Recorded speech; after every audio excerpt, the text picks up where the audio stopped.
Your holiday is just a click away at escapes.ca. We went through the gate city of Amsterdam. That's where the Holland America Koningsdam, and it's one of the newer ships. It's only a year old. Beautiful ship. Contains maybe 2,700 passengers, all state-of-the-art technology on it. We started in Amsterdam and basically took off for a day and up to what they call the western side of Norway. The western side of Norway has a lot of the fjords that are quite famous with the UNESCO sites. The first site we went to was for Alesund, and we spent a day there, and then we went to Geiranger, which is the second fjord site, and then ended up in Bergen, which is a little bit further south, and then back to Amsterdam. Compared to, let's say, Alaska cruise, because I've been on the Alaska cruise before, is quite different in respect to it's narrower. The fjords are narrower, channels are narrower. The other aspect would be that the glaciers are sitting right on top of the mountain, and they're, at the time we went anyway, the waterfalls are coming right off the mountain. This was not so much in Alesund, but in Geiranger. Geiranger is really a hot spot for a lot of tourists to go there for seeing the fjord. That is probably the place to go to. Of all the three areas, that is the most spectacular.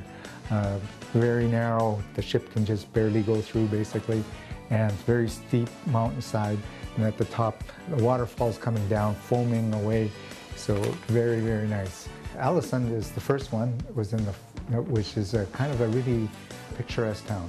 I think it's been burnt down and rebuilt many times. I think it has a history way back, Viking days. But basically it's kind of has a big Art Nouveau museum there, and it was quite interesting going in there. It was a kind of a coffee shop, and then you go in and wander through this Art Nouveau museum, which adjoins another art museum also. So that's very worthwhile seeing.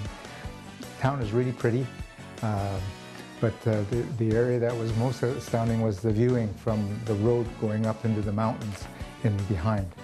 But nevertheless, Scandinavia, the fjords, has a lot to offer. Norway has only got about 5.2, 5.3 million people in it. They have a huge middle class. Very little really rich and very little on the poor end of the scale.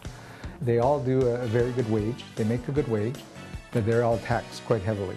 But on the other hand, they were saying that even though they're taxed heavily, most of their main things are paid for, like health benefits, schooling, and a lot of the government programs are very, very well subsidized.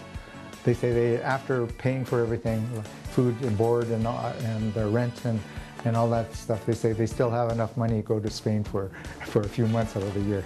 So that's pretty good. But of course, the North Sea oil was discovered, and someone smart about it, I guess, said that, well, we're going to tax the big oil companies for coming in here to pump the oil out. And they did tax them heavily. But on the other hand, too, the royalties that they get from the oil company, they only use 3% for the general revenue for the year. 97% of it goes to the Heritage Fund, which goes towards their pension plan for their country.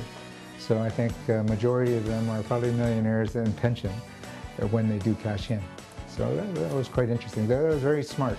From there, we went to Bergen, and that took overnight to go there.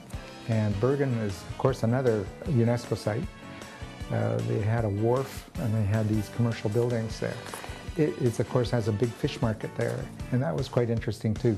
I would like to see other parts of Norway, too. I've been to Oslo before, and it's a big city.